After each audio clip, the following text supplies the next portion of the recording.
আব্বু,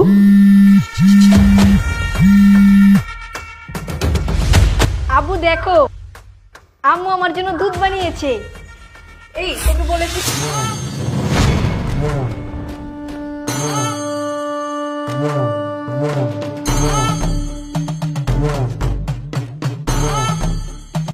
নীরব, নীরব, হ্যাঁ আম্মু বলো।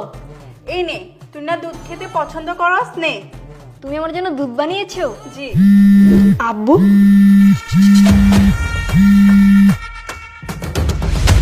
আব্বু দেখো, আম্মু আমার জন্য দুধ বানিয়েছে।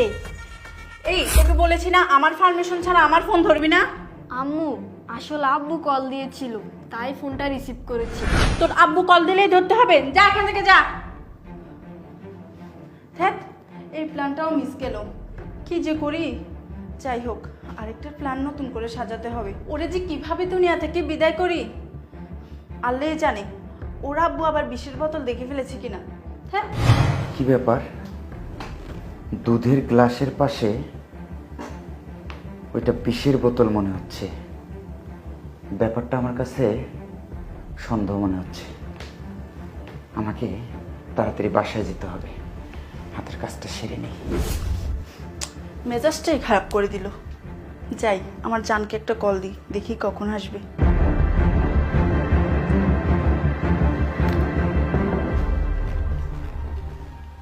হ্যালো জান, কই তুমি? কখন আসবা? ও আচ্ছা আচ্ছা, তুমি তাড়াতাড়ি আসো, আমি তোমার জন্য কিছু রান্না করি। আচ্ছা, ঠিক আছে।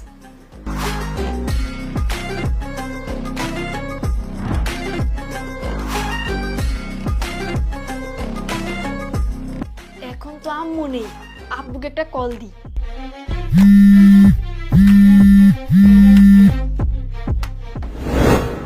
এই তোরা এখানে কি? হ্যাঁ, তোকে না বলেছি যে রুমে থাকতে?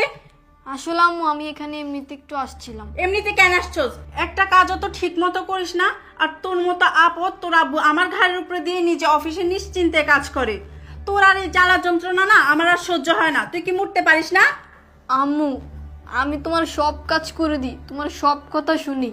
আম্মু আমার না খুব ক্ষুধা লাগছে, আমারে কিছু খাইতে দাও। ক্ষুধা লাগছে না?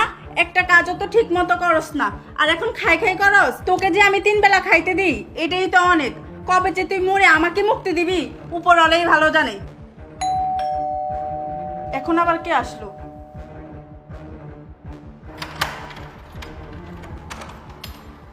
আরে জান, তুমি আসছো? হ্যাঁ, তোমার এত সময় লাগে দরজা খুলতে? আরে আর বলিও না। আচ্ছা চলো ভেতরে চলো।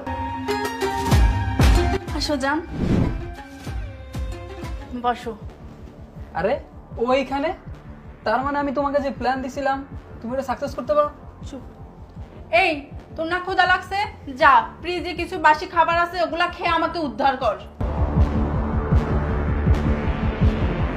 না না, আমাকে এখানে আর বসে থাকা যাবে না, তা নাহলে ওরা আমার ছেলেকে মেরে ফেলবে। এক্ষুনি বাসায় যেতে হবে। তার মানে তোমাকে আমি যে প্ল্যান দিছিলাম তুমি এটা সাকসেস করতে পারো নাই? আরে জান, আর বলিও না। আমি তো ওকে দুধের ভিতরে বিষ মিশিয়ে খাওয়া দিয়ে গেছিলাম। ওই সময় ওর আব্বু কল দিয়েছিল, ওর আব্বুকে ভিডিও কলে ও দেখাই দিয়েছিল। আল্লাহই জানে ওর আব্বু আবার বিষের শিশিটা দেখে ফেলেছে কিনা। আরে ধুর, তোমাকে দিয়ে একটা কাজও হয় না। আর তুমি চিন্তা করো না, এবার আমি তোমাকে যেভাবে প্ল্যান দিব ওইভাবে কাজ করবা, দেখবা এবার আমরা সাকসেস হবো। আচ্ছা জান, তুমি আমাকে যেভাবে বলবা ওভাবেই আমি ওকে শেষ করব। আচ্ছা জান, বলো তো কবে তুমি এই সম্পত্তির মালিক হবে আর কবে তুমি তোমার হাজবেন্ডকে ডিভোর্স দিবে? শুনো জান, আগে আমার ওই সতীনের ছেলেটাকে এই পৃথিবী থেকে সরিয়ে নিই, তারপরে এই সম্পত্তির মালিক আমি হয়ে যাব।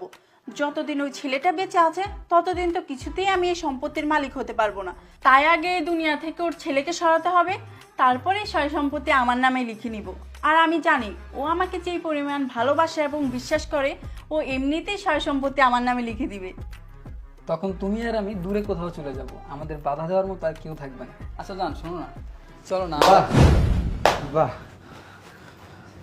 আরে তুমি তুমি এই সময় বাসায়? তোমার না সন্ধ্যার সময় আসার কথা ছিল? হ্যাঁ সন্ধ্যের সময় আসার কথা ছিল আমার। কেন, আমি আসাতেই তোর কি সমস্যা হয়ে গেল? না, তোর প্রেম লীলা করা বন্ধ হয়ে গেল? তুই কি করে ভাবলি আমার সন্তানকে দুধের সঙ্গে বিষ মিশিয়ে খাওয়াইয়া তারে মেরে ফেলবি, আর আমার সব সম্পত্তি তোর নামে লিখে নিয়ে তোর ওই নাগরের সঙ্গে দূরে কোথাও গিয়ে খুব ভালোভাবে সংসার করবি, ভালোভাবে বাঁচবি। আরে তুমি এসব কি বলতেছো উল্টাপাল্টা কথা? উনি আমার কোনো নাগর না তো, ও আমার ভাই লাগে দুঃসম্পর্কে। ও আচ্ছা, ও তোর ভাই তাই না? ও তোর ভাই। এই যখন আমাকে নীরব ভিডিও কল দিয়েছিল না, তখনই আমি দেখছিলাম দুধের পাশে একটা বিষের বোতল, আর তখনই আমার সন্দেহ হয়। তারপর আবার আমাকে নীরব অডিও কল দেয়, আর তোরা এখানে বসে যা যা বলছিস, এতক্ষণ যা যা প্ল্যান করছিস সব আমি শুনছি। এখনো ফোনটা লাইনে আছে, এখনো লাইন কাটা হয়নি। আরে তোমাকে কল কে দিয়েছিল? আমি তো তোমাকে কোনো কল দিইনি। হ্যাঁ, তুই কল দিস নাই, কিন্তু কল দিয়েছে নীরব, আর কলটা দিয়ে ভালোই করেছে।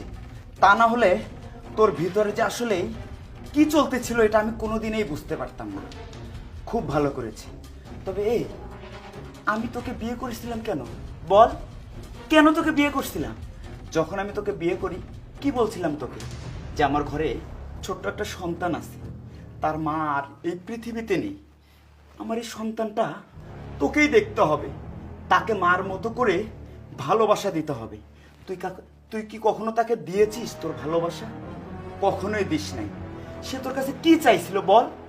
কি চাইছিল? কোনো কিছুই চাইনি। যা দেওয়ার আমি দিয়েছি। তুই কোনোদিন তাকে একবেলা খাইতে পর্যন্ত ভালোভাবে দিস নাই। আমি এটা দেখতাম, দেখেও কিছু বলতে পারি নাই।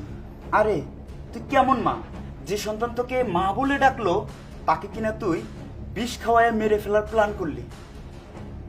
আমি এটা মানতে পারতেছি না। শোন, তোকে নিয়ে আমি আর এক সেকেন্ড সংসার করতে চাই না।